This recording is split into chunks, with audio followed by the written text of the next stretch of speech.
Europe Soir, TV Média. L'info média d'Eva Rock. Bonsoir Eva. Bonsoir Nicolas, bonsoir à tous. Alors en début de semaine, vous nous parliez des futures émissions qui sont présentées lors du MIP TV à Cannes, le grand marché international des programmes télé. Et il était beaucoup question de programmes autour du sexe.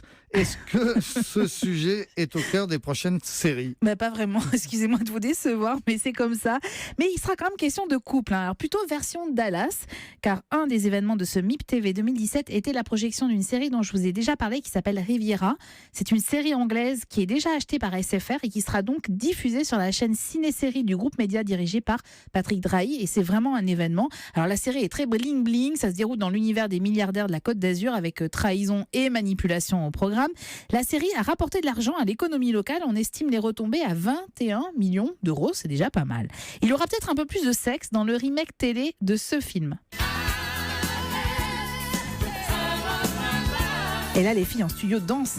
Dirty Dancing. Mais oui, Dirty Dancing, évidemment. Alors, au casting, notamment dans le rôle féminin, autrefois joué par Jennifer Grey, on va retrouver Abigail Breslin. Est-ce que vous vous souvenez de cette jeune fille ? C'était l'héroïne de Little Miss Sunshine. Alors, elle a grandi, évidemment, depuis. C'est un remake de 3 heures qui, d'après les premières images et les premiers journalistes qui ont pu les voir, reprend en fait vraiment le film original. Donc, les fans devraient être contents. Alors, est-ce que les super-héros qu'on a beaucoup vus au cinéma ont aussi leur place dans les futurs programmes télé ? Eh bien oui, il y a 2 adaptations de Marvel qui sont attendues aux États-Unis à la rentrée prochaine et qui donc devraient débarquer dans la foulée chez nous.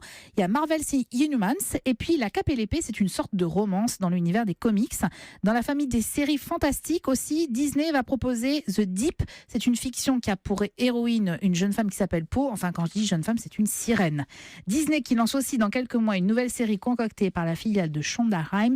Shonda Rhimes à qui on doit Grey's Anatomy. Pour ceux qui sont experts en série américaine. L'histoire qu'elle a concoctée, là, ce sont les débuts de 6 avocats à New York. Et puis pour finir, accrochez-vous, on a aussi entendu parler d'un autre projet au MIP TV. Je ne crois pas que vous ayez ça sur votre smartphone, Nicolas, mais vous connaissez sans doute le jeu Candy Crush. Ouais, oui. On voit beaucoup les gens dans les transports jouer à Candy Crush. Eh bien, attention, roulement de tambour, le jeu débarque en jeu télé. C'est à voir en juillet aux États-Unis avec épreuves physiques et écrans géants sur lesquels défileront les bonbons. On n'arrête pas le progrès. Et qu'est-ce qu'on regarde à la télé ce soir ? Un spectacle en direct depuis l'Olympia. C'est le dernier one-man show de Jean-Luc Lemoyne que j'ai eu la chance de voir et qui est très, très réussi. Intitulé La soirée, si vous avez manqué le début, c'est une petite phrase que vous retrouvez dans le meilleur programme télé, à savoir Télé 7 jours, et que l'humoriste reprend à son compte pour décrypter la société et les médias. Ce sera sa dernière représentation parisienne. Ouais, et c'est sur quelle chaîne ? Et c'est sur C8 et c'est à 21h, pardon. Excusez-moi. C'est mieux de le dire. Merci beaucoup, Eva Rock.